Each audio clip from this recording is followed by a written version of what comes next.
It's the Alien Conspiracy Podcast. I am your host, Agent Anderson. Come along as we examine UFO sightings, conspiracies, and all things strange. Follow the show on Twitter at AlienConPod. We also have an email address, alienconpod@protonmail.com. Coming up in this week's episode, The Report on Unidentified Flying Objects by Edward J. Ruppelt, Chapter 11, Part 2. We could, I said, prove that all UFO reports were merely the misrepresentation of known objects if we made a few assumptions. At this point, one of the colonels on General Sanford's staff stopped me. "Isn't it true," he asked, "that if you make a few positive assumptions instead of negative assumptions, you can just as easily prove that the UFOs are interplanetary spaceships? Why, when you have to make an assumption to get an answer to a report, do you always pick the assumption that proves the UFOs don't exist?" You could almost hear the colonel add, "Okay, so now I've said it." For several months, the belief that Project Blue Book was taking a negative attitude, and the fact that the UFOs could be interplanetary spaceships had been growing in the Pentagon, but these ideas were usually discussed only in the privacy of offices with doors that would close tight. No one said anything, so the colonel who had broken the ice plunged in. He used the sighting from Goose Air Force Base, where the fireball had buzzed the C-54 and sent the OD and his driver belly-whopping under the command car as an example. The colonel pointed out that even though we had labeled the report unknown, it wasn't accepted as proof. He wanted to know why. I said that our philosophy was that the fireball could have been two meteors, one that buzzed the C-54 and another that streaked across the airfield at Goose Air Force Base. Granted, a meteor doesn't come within feet of an airplane or make a 90-degree turn, but these could have been optical illusions of some kind. The crew of the C-54, the OD, his driver, and the tower operators didn't recognize the UFOs as meteors because they were used to seeing the normal shooting stars that are most commonly seen. But the colonel had some more questions. What are the chances of having two extremely spectacular meteors in the same area, traveling the same direction only 5 minutes apart? I didn't know the exact mathematical probability, but it was rather small, I had to admit. Then he asked, what kind of an optical illusion would cause a meteor to appear to make a 90-degree turn?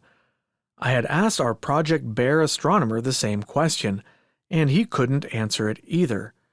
So the only answer I could give the colonel was, I don't know. I felt as if I were on a witness stand being cross-examined, and that is exactly where I was, because the colonel cut loose. Why not assume a point that is more easily proved, he asked. Why not assume that the C-54 crew, the OD, his driver, and the tower operators did know what they were talking about?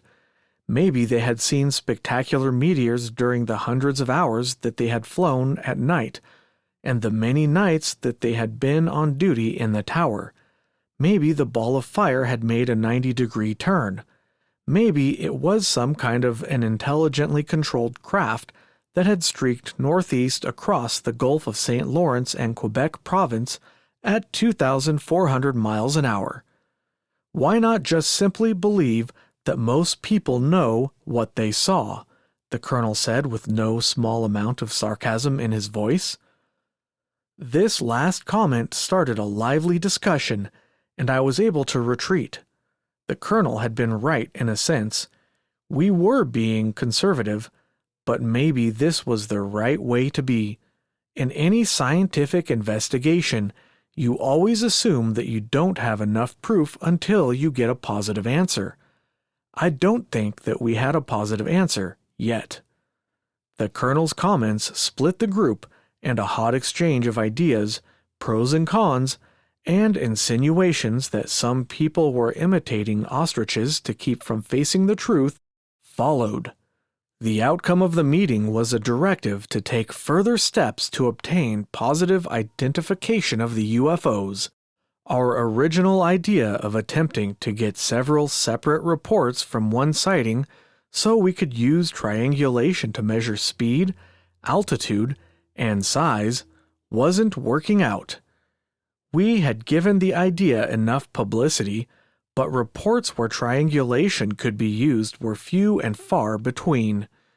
Mr. or Mrs. Average Citizen just doesn't look up at the sky unless he or she sees a flash of light or hears a sound. Then, even if he or she does look up and sees a UFO, it is very seldom that the report ever gets to Project Blue Book. I think that it would be safe to say that Blue Book only heard about 10% of the UFOs that were seen in the United States. After the meeting, I went back to ATIC, and the next day Colonel Don Bauer and I left for the West College to talk to some people about how to get better UFO data. We brought back the idea of using an extremely long focal length camera equipped with a diffraction grating. The cameras would be placed at various locations throughout the United States, where UFOs were most frequently seen.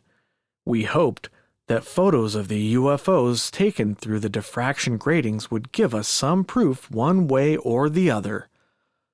The diffraction gratings we planned to use over the lenses of the cameras were the same thing as prisms. They would split up the light from the UFO into its component parts so that we could study it and determine whether it was a meteor, an airplane, or balloon reflecting sunlight, etc. Or we might be able to prove that the photographed UFO was a craft completely foreign to our knowledge.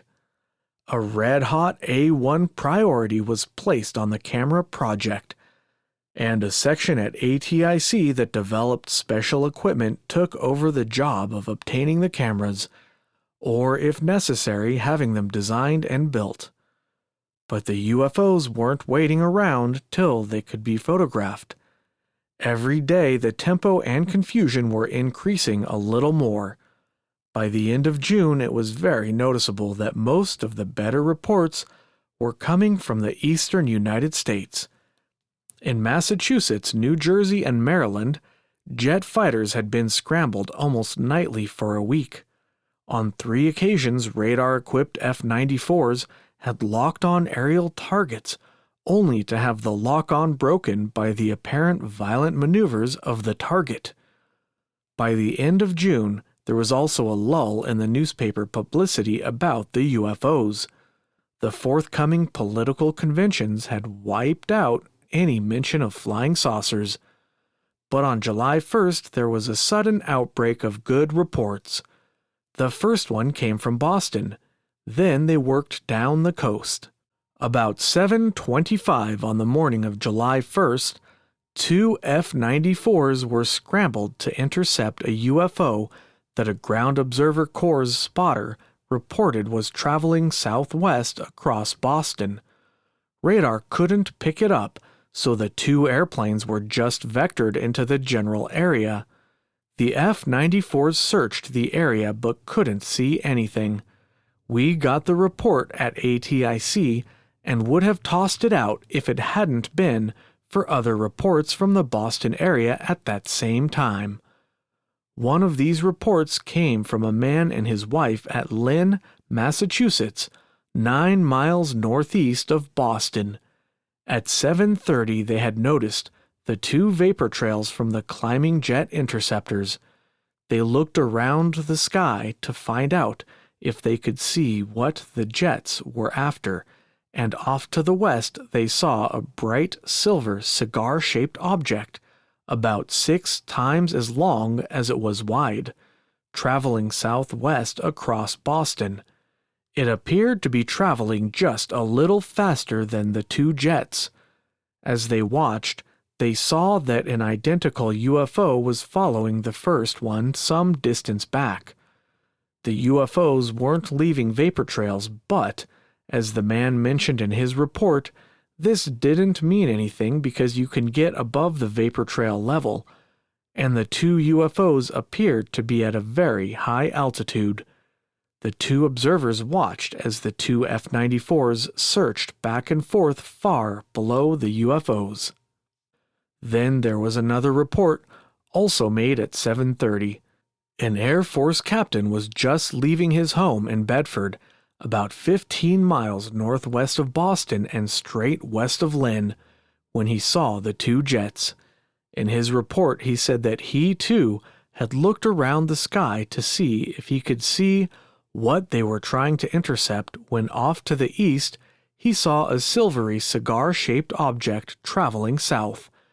His description of what he observed was almost identical to what the couple in Lynn reported, except that he saw only one UFO. When we received the report, I wanted to send someone up to Boston immediately in the hope of getting more data from the civilian couple and the Air Force captain. This seemed to be a tailor-made case for triangulation. But by July 1st, we were completely snowed under with reports, and there just wasn't anybody to send. Then, to complicate matters, other reports came in later in the day. Just 2 hours after the sighting in the Boston area, Fort Monmouth, New Jersey popped back into UFO history. At 9:30 in the morning, 12 student radar operators and 3 instructors were tracking 9 jets on an SCR-584 radar set when 2 UFO targets appeared on the scope. The 2 targets came in from the northeast at a slow speed, much slower than the jets that were being tracked, hovered near Fort Monmouth at 50,000 feet for about 5 minutes, and then took off in a terrific burst of speed to the southwest.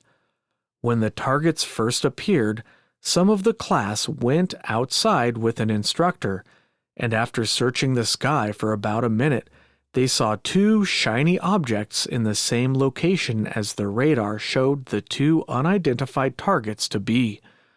They watched the 2 UFOs for several minutes and saw them go zipping off to the southwest at exactly the same time that the 2 radar targets moved off the scope in that direction.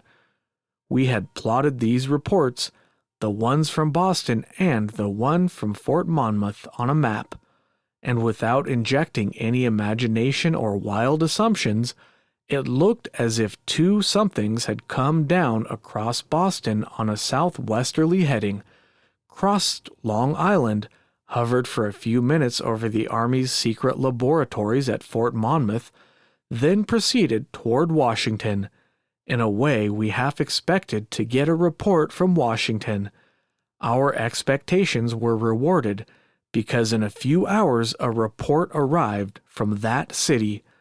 A physics professor at George Washington University reported a dull, gray, smoky-colored object which hovered northwest of Washington for about 8 minutes. Every once in a while, the professor reported, it would move through an arc of about 15 degrees to the right or left, but it always returned to its original position. While he was watching the UFO, he took a 25-cent piece out of his pocket and held it at arm's length so that he could compare its size to that of the UFO. The UFO was about half the diameter of the quarter. When he first saw the UFO, it was about 30 to 40 degrees above the horizon, but during the 8 minutes it was in sight, it steadily dropped lower and lower until buildings in downtown Washington blocked off the view.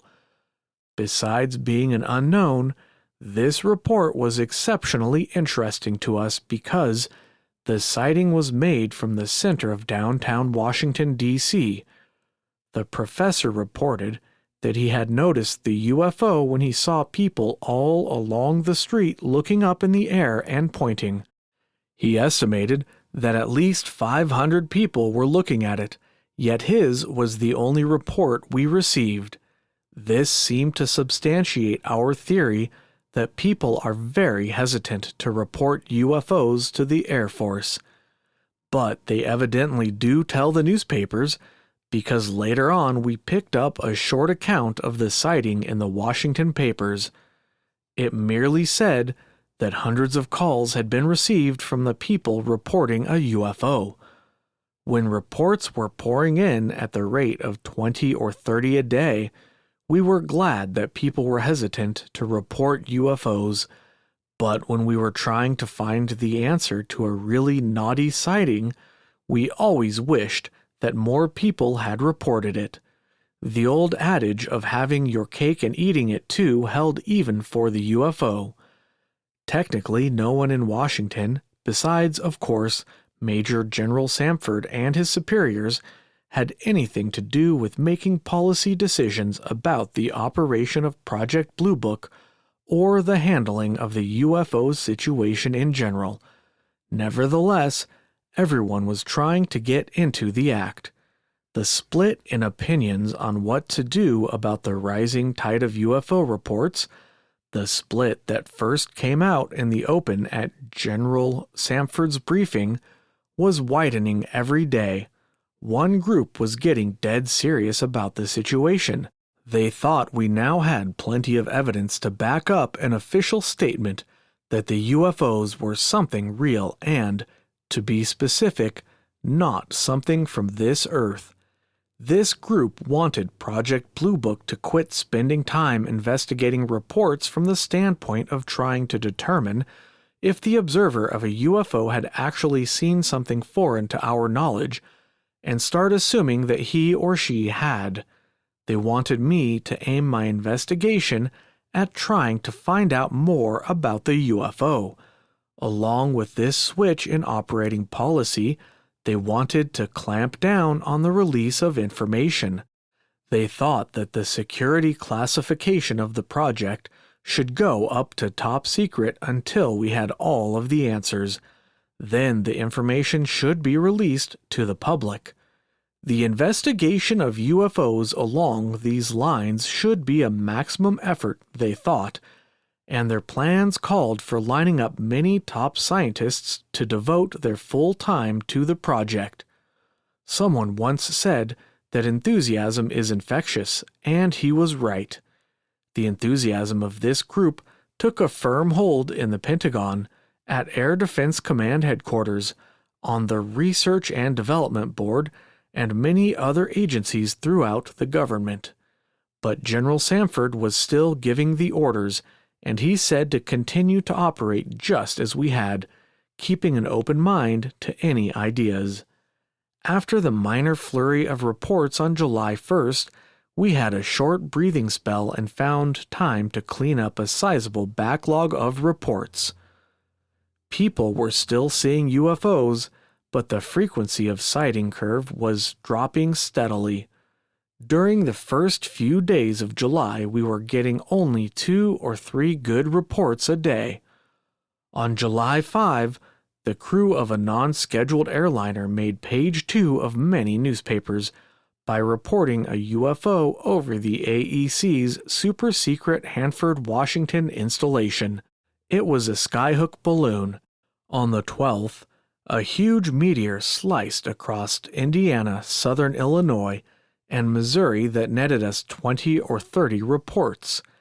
Even before they had stopped coming in, we had confirmation from our astronomer that the UFO was a meteor.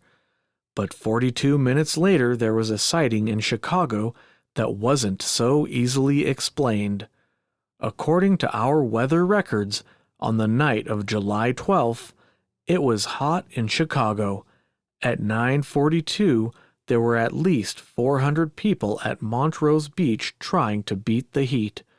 Many of them were lying down looking at the stars, so that they saw the UFO as it came in from the west-northwest, made a 180-degree turn directly over their heads, and disappeared over the horizon. It was a large red light with small white lights on the side. Most of the people reported. Some of them said that it changed to a single yellow light as it made its turn, It was in sight about 5 minutes, and during this time, no one reported hearing any sound. One of the people at the beach was the weather officer from O'Hare International Airport, an Air Force captain. He immediately called O'Hare. They checked on balloon flights and with radar, but both were negative. Radar said that there had been no aircraft in the area of Montrose Beach for several hours. I sent an investigator to Chicago, and although he came back with a lot of data on the sighting, it didn't add up to be anything known. The next day, Dayton had its first UFO sighting in a long time when a Mr. Roy T. Ellis, president of the Rubber Seal Products Company, and many other people, reported a teardrop-shaped object that hovered over Dayton for several minutes about midnight. This sighting had an interesting twist because 2 years later I was in Dayton and stopped in at ATIC to see a friend who was one of the technical advisors at the center. Naturally, the conversation got around to the subject of UFOs, and he asked me if I remembered this specific sighting. I did, so he went on to say that he and his wife had seen this UFO that night, but they had never told anybody. He was very serious when he admitted that he had no idea what it could have been. Now, I'd heard this statement 1,000 times before from other people, but coming from this person, it was really something because he was as anti-saucer as anyone I knew. Then he added, "From that time on, I didn't think your saucer reporters were as crazy as I used to think they were." The Dayton sighting also created quite a stir in the press. In conjunction with the sighting, the Dayton Daily Journal had interviewed Colonel Richard H. Maggie, the Dayton Oakwood Civil Defense Director. They wanted to know what he thought about the UFOs. The colonel's answer made news. "There's something flying around in our skies, and we wish we knew what it was." When the story broke in other papers, the colonel's affiliation with civil defense wasn't mentioned, and he became merely a colonel from Dayton. Dayton was quickly construed by the public to mean Wright-Patterson Air Force Base, and specifically ATIC. Some people in the Pentagon screamed, while others gleefully clapped their hands. The gleeful handclaps were from those people who wanted the UFOs to be socially recognized, and they believed that if they couldn't talk their ideas into being, they might be able to force them in with the help of this type of publicity. The temporary lull in reporting that Project Blue Book had experienced in early July proved to be only the calm before the storm. By mid-July, we were getting about 20 reports a day, plus frantic calls from intelligence officers all over the United States, as every Air Force installation in the U.S. was being swamped with reports. We told the intelligence officers to send in the ones that sounded the best. The buildup in UFO reports wasn't limited to the United States. Every day we would receive reports from our air attachés in other countries. England and France led the field, with the South American countries running a close third. Needless to say, we didn't investigate or evaluate foreign reports because we had our hands full right at home. Most of us were putting in 14 hours a day, 6 days a week. It wasn't at all uncommon for Lieutenant Andy Flues, Bob Olson, or Carrie Rothstein, my investigators, to get their sleep on an airliner going out or coming back from an investigation. TWA airliners out of Dayton were more like home than home, but we hadn't seen anything yet. All the reports that were coming in were good ones with no answers. Unknowns were running about 40%. Rumors persist that in mid-July 1952, the Air Force was braced for an expected invasion by flying saucers. Had these rumor mongers been at ATIC in mid-July, they would have thought that the invasion was already in full swing. And they would have thought that one of the beachheads for the invasion was Patrick Air Force Base, the Air Force's guided missile long-range proving ground on the east coast of Florida. On the night of July 18, at 10:45, 2 officers were standing in front of base operations at Patrick when they noticed a light at about a 45-degree angle from the horizon and off to the west. It was an amber color and quite a bit brighter than a star. Both officers had heard flying saucer stories, and both thought the light was a balloon. But, to be comedians, they called to several more officers and airmen inside the operations office and told them to come out and see the flying saucer.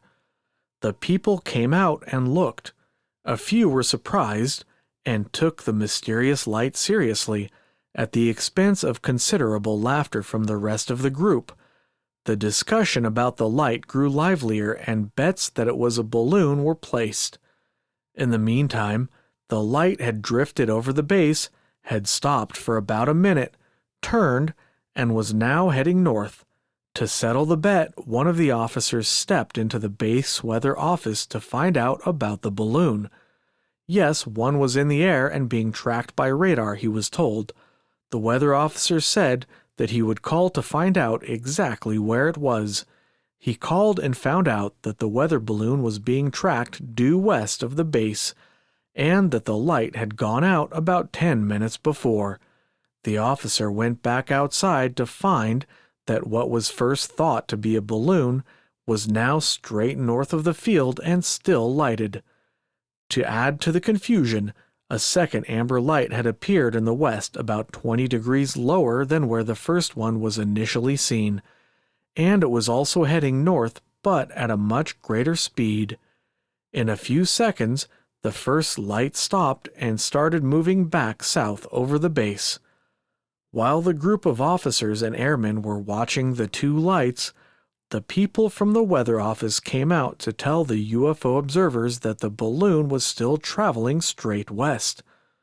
They were just in time to see a third light come tearing across the sky, directly overhead, from west to east. A weatherman went inside and called the balloon tracking crew again. Their balloon was still far to the west of the base. Inside of 15 minutes, 2 more amber lights came in from the west, crossed the base, made a 180-degree turn over the ocean, and came back over the observers. In the midst of the melee, a radar set had been turned on, but it couldn't pick up any targets. This did, however, eliminate the possibility of the lights being aircraft. They weren't stray balloons either, because the winds at all altitudes were blowing in a westerly direction. They obviously weren't meteors. They weren't searchlights on a haze layer because there was no weather conducive to forming a haze layer, and there were no searchlights. They could have been some type of natural phenomenon, if one desires to take the negative approach. Or if you take the positive approach, they could have been spaceships. The next night, radar at Washington National Airport picked up UFOs, and one of the most highly publicized sightings of UFO history was in the making. It marked the beginning of the end of the Big Flap. Thanks for listening. Tune in next time for Chapter 12, The Washington Merry-Go-Round. Follow the show on Twitter at AlienConPod. We also have an email address, alienconpod@protonmail.com.